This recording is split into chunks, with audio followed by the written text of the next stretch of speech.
Is Tuesday, April 6, 2021. This is episode number 175. How we missed out on $600,000. It's a 39.6 Facebook and YouTube live finance show, a show that teaches high earners like yourselves how to make your money work for you so you don't have to work for your money. Talk general investing, taxes, real estate, syndications, Airbnb, paying for college, paying for childcare, and even the car you drive. Today's real estate episode, the house we didn't buy. All right, so, often people say, hey, what was your biggest financial mistake? And people often look at their mistakes as the things that went wrong, okay? And people also often say, what was your best financial decision? And they say the things that had the best financial outcome. And that is not the way to be a long-term investor, right? Your decisions are good or bad based on the information you have available for you at the time the decision is made. Okay. It's super important to understand that. It goes in investing, in medicine, in pretty much everything. And so you have to block out what happens. Okay. You have to use the data you have to make a decision, an informed decision, and go with it. Okay. Now you can always change your mind based on new information. But this one hurts a little bit. You always hear about people saying, oh yeah, I should put more money in Tesla, Amazon, Bitcoin, blah, blah, blah, blah, blah. Yeah, anybody could have bought more of some publicly traded something or other. And they would have said, well, if I had just bought it then, and I held on to it all of this time, then I would have X, right? Like, yeah, I could have bought 1,000 Bitcoins when they came out over a decade ago, and that would have been not too expensive. And gosh, that would be worth like $60 million now or something, right? But it's not realistic. If I had bought 1,000 Bitcoin back then, I probably would not have sat on 1,000 Bitcoin all the way until now. I probably would have liquidated a bunch of it throughout the process. Okay, but this house, okay, and in real estate, it's not like publicly traded securities where you can just buy and sell things on a whim. Real estate's a lot more illiquid. This property in Highland Park, Texas. So for those of you who don't know Highland Park, Texas, this is a part of Dallas. It's nestled in the inside of Dallas, about 3 miles from downtown Dallas, but it's its own little kind of city within a city. It has its own police, own schools, basically. It is a very expensive area with limited land, limited properties, and it's just down the road, this particular house, from Highland Park Village. And for those of you who are on TikTok and those, can I ask you what you do for a living videos? I think the guy's name is Daniel Mack, or it's Daniel Mack. He goes up to people in like fancy cars, ask them, what do you do for a living? Well, like all of his original videos, they were done at Highland Park Village. And Highland Park Village is literally like a block away from this house. Okay, maybe 2 blocks, but it's walking distance. You just walk down the street and you're right there. So this house, 4349 Southern Avenue, if we look at the price and tax history. Now, so this isn't just a house that we looked at and we're like, oh, maybe we should get this house. We had this property under contract in 2016. Here I am. Okay, in 2016, May 2, 2016, it was a pending sale. It said listed for sale April 16, 2016. We got this property under contract on like day 2. So probably April 17. I saw this thing pop up at $1.2 million, $1,195,000. This is in Highland Park. And we're in a separate city, University Park, but they share a school district, but it's not Highland Park. Highland Park has its own separate prestige, whatever. But to get a single family house in Highland Park is gonna cost you $1.2 million at that time for a single family property, and by what I mean by single family, I mean it's a house. It does not share any walls. Like we live in like a duplex. And so they're single family attached properties. So you share a lawn, it's this kind of split. This is a single family house, a traditional house where you have your own 4 walls or however many walls it has. You have your own plot of land. You're not sharing anything with anybody else. At 1.2 million, that's actually a very good price over here. Now there's people in San Francisco saying, yeah, that's like a garage in San Francisco. And then there's people out in the Midwest where 1.2 million buys a mansion on the lake. All right. So it's somewhere in the middle of that. And it's a pretty sizable property. It's 4 bedrooms, 4 bath, and about 4,000 square feet. We walked through the house. It was fine. Upstairs had like 3 bedrooms and like 1 bathroom. They were kind of cramped. But still, it was a single family house in Highland Park at $1.2 million. So we got it under contract. I saw the thing come up. I said, boom, we got to get on this. Called up a realtor friend of ours, got it under contract. And this thing is gorgeous. So the front of it, okay, plus minus. There's a driveway. There's no garage, but that's because the backyard is this amazing pool. And I really want to have a pool. This is before we even had kids. Now that we have toddlers, not as into having a pool, but this backyard's like an oasis. Has this huge patio, nice pool. And then there's another little side yard here. They have a trampoline on there to give you an idea how wide that part is. It's not huge, but it is big enough to put like some playground stuff. Here's the kitchen, was like, fine. But this is updated and not what it looked like when we got it. The people who ended up buying this property, we backed out on this. We backed out. We had 7-day option period and we backed out the day after the 7 days were up, and we backed out the option period. Somebody else, the next person got on it and took it and closed on it like a month later. And they repainted the whole house. They made it a little nicer. It was just a little bit dated, but there was nothing really bad. They updated the kitchen a little bit. They fixed up the upstairs. I don't know exactly what they did. They probably spent some money updating the upstairs and making it a little bit more livable. But you can see some of the stuff is old. Some of the stuff is newer. This was just 2016. Okay, so they had definitely like repainted the entire house, gave it a facelift, redid this bathroom here. I'm going to say at most they put in $100,000.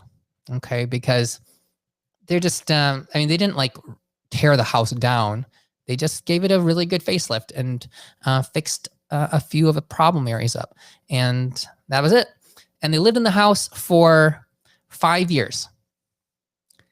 It went on the market on Friday last week at $1.895 million. $1.895 million.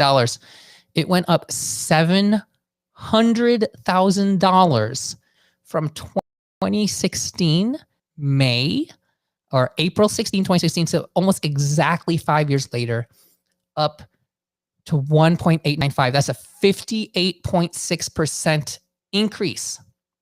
Okay. This came up on Friday and I was like, oh my God, I can't believe this is listed at $1.9 million. And I'm going through the pictures. I'm like, what did they do to this place?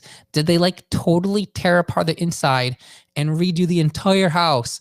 No, they gave it a facelift. The outside, they basically didn't touch anything on the outside. They did not put in more than $100,000, maybe like not even $50,000 into this house. And it's up $700,000. So let's pretend they put in $100,000 and it was done in like a month's time.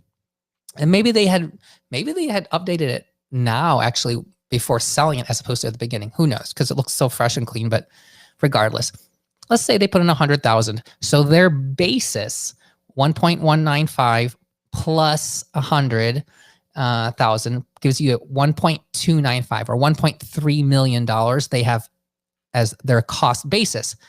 They sell this property at 1.9. That's a $600,000 spread of appreciation on this property. Like that is amazing. And when we got it under contract, I got it with a physician mortgage. I was pre-qualified. I think it might've been Bank of America at 5% down. At most it was 10%, but this is 2016. We had just been working for 1 year. We were broke. Okay. The house we ended up buying is the house that we're in right now, which is the other half of the duplex. We own both sides of the duplex. And I was like, we backed out because 1.2 million was a lot of money to us at the time. And I was like, well, I think maybe owning the other half of the duplex might be a better financial investment, especially if we do short-term rentals, which we did do a short-term rental on here, and we've made incredible amounts of rent on this property as a short-term rental, which I wouldn't have felt as comfortable doing if I didn't own both sides of the property. And so we did fine with this property. The property we're in right now, there aren't many comps for, but probably appreciated comfortably around $300,000 in the past 5 years. So that's still amazing. Okay. It's a little bit cheaper, but it's not $600,000 to $700,000. I mean, if I had bought that at 5% down at 1.2 million, that would have been $60,000 down. Let's say 70,000 in total to close, and then to turn 70,000 plus maybe another 100 in terms of rehab, looking at $170,000, and then taking $600,000 in gains off that 170,000. That is an incredible return. Gosh. So $600,000, that's like more than 3 times extra money. That's incredible. So like 170,000 plus the 600,000 in gains would be 770,000 divided by 170. You're looking at 453% return on your money over a course of 5 years, for an average annual return of 90% on your money annualized. But get this, it gets better, because we would have lived there for the time being. We might have rented it out and made a bunch of money that way too. But you put in 2 years as a homeowner, then you get the $500,000 capital gains exclusion on your homestead. So maybe we did $600,000 of gains. 500,000 of the gains would have been tax-free. Then the other extra 100,000 I would have paid long-term capital gains plus NIAT, like $24,000 in total tax on this. So this would be like a live-in flip. So this is one of the exceptions to the your house is not an investment rule.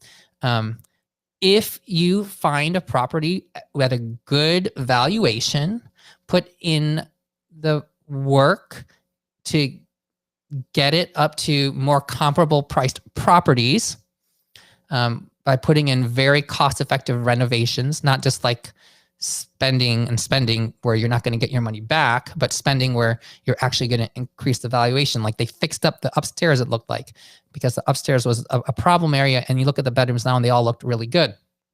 So they took out those pain points for the customers who are buying 7-figure houses.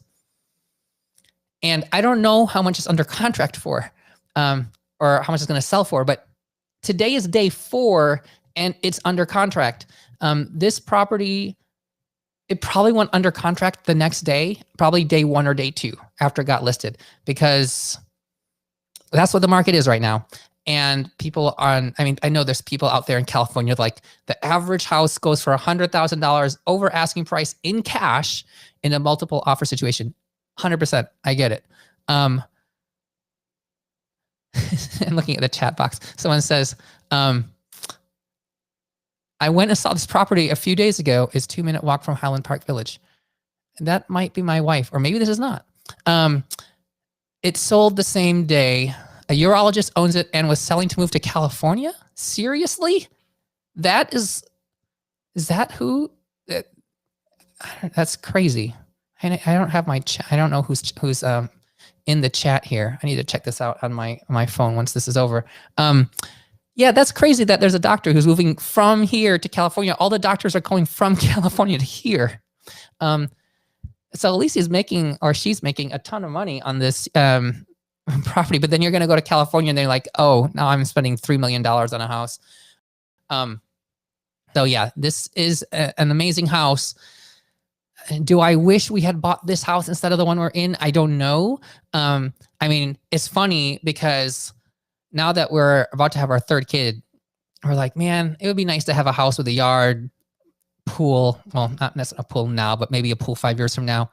And I kept thinking, oh man, if we had that house then, we would have it now, and we'd have this nice house. And it's actually across the street from the elementary school, Bradfield, which is a very nice elementary school. And they had just torn it down last year and rebuilt it because every year they're tearing down one school and putting in a whole new school. And they just finished all of the 4 public elementary schools in this area. So it's a brand new building. It's directly across the street, and we could just walk our kids to school every day. Super convenient, except if you live there, then you have to deal with all the cars and the traffic, which is kind of a pain. But I mean, if you have kids that are in the school, then that's a great trade-off instead of having to drive your kids to school every morning.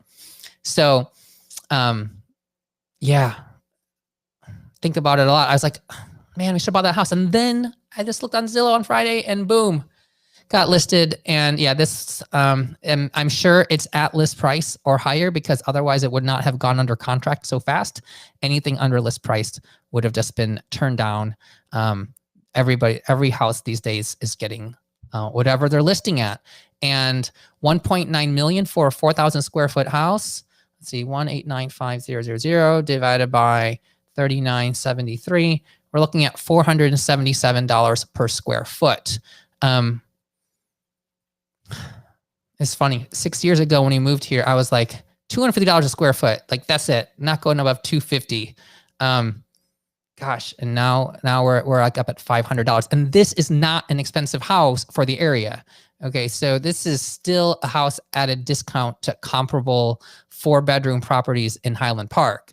So, I mean, if I just type in Highland Park over here, 75205, which is a zip code, and look at bedroom houses, you're at, on the low end, 1.6, 1.7. Oh, so this is not just Highland Park, but also University Park. But then you have 9 million, 9 million, 2 million, 17.5, 2.6, $37.5 million. This is insane. I need to go check out what, oh, this is like a new, this is a new build, a spec house. It looks like a $37.5 million spec house, or maybe that's just a drawing they put on for attention. 4 million, 1.8, 2.9, 17 million, 10 million, 15.8, 4.5, 5.8. I mean, these are crazy, right? Property tax bill on a $6 million house is over $100,000 a year. But maybe if you have a $6 million house, $100,000 a year is not a big deal to you. But yeah, there's a lot of properties here, 4, 5, 6, 7, 8, 9, 10 million, whatever price point you really want to be at. And so 1.2, 1.9, actually 1.9 is not that bad for this spot. And man, 1.2 came out last time, and I was like, that is really cheap to get a single family house. It was.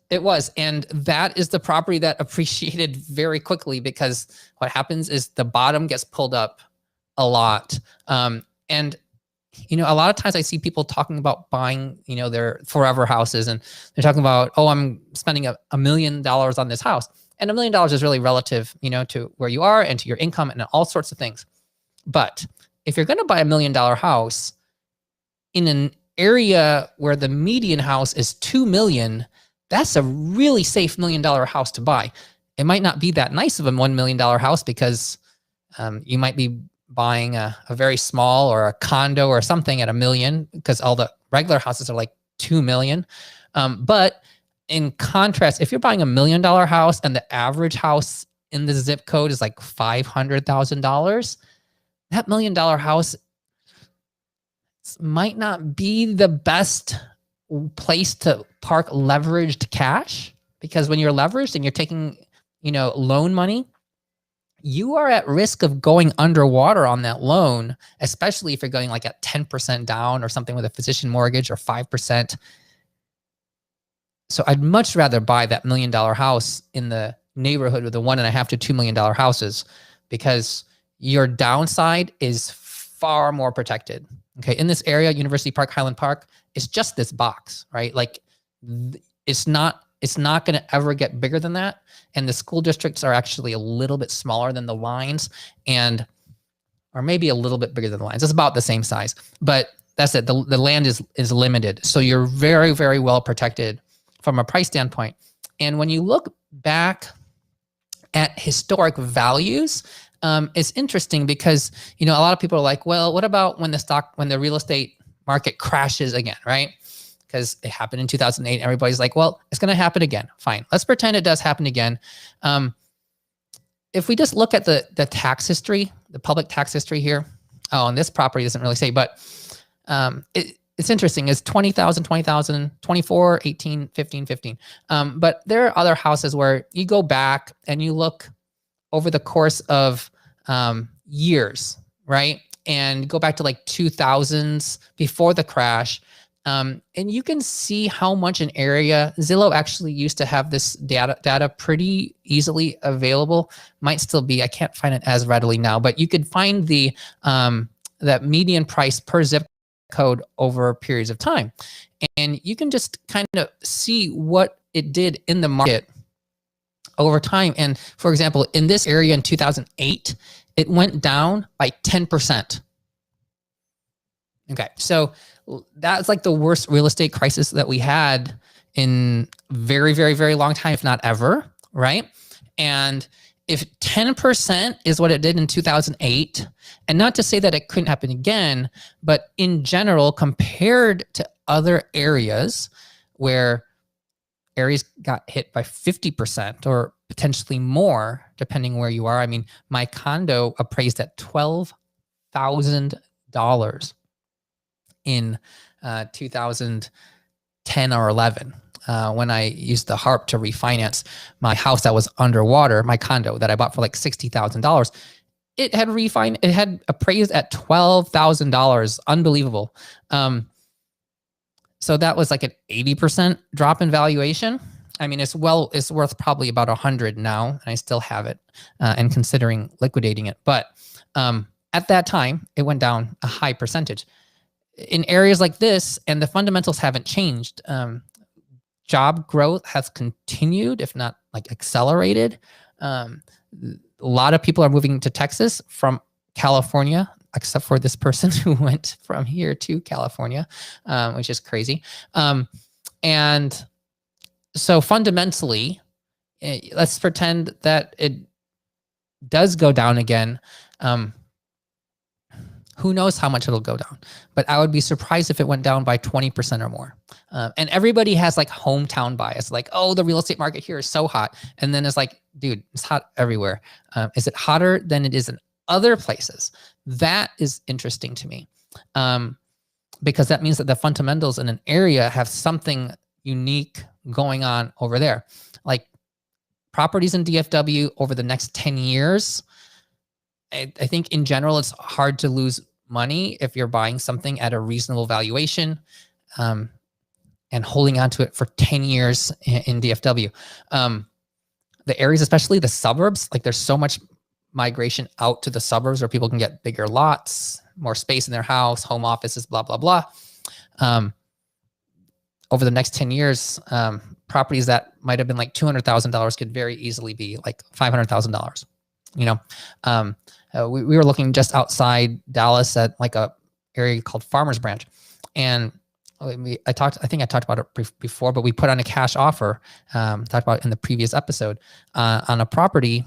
We went in, I think it was just under 400 that we went in at, but like this property was like a $200,000 property not that long ago, like let's say a decade ago, like easily doubled in value in the past 10 years. But that's just like a 10% per year growth. But a lot of that growth has happened like in the past few years, especially this past 1 year.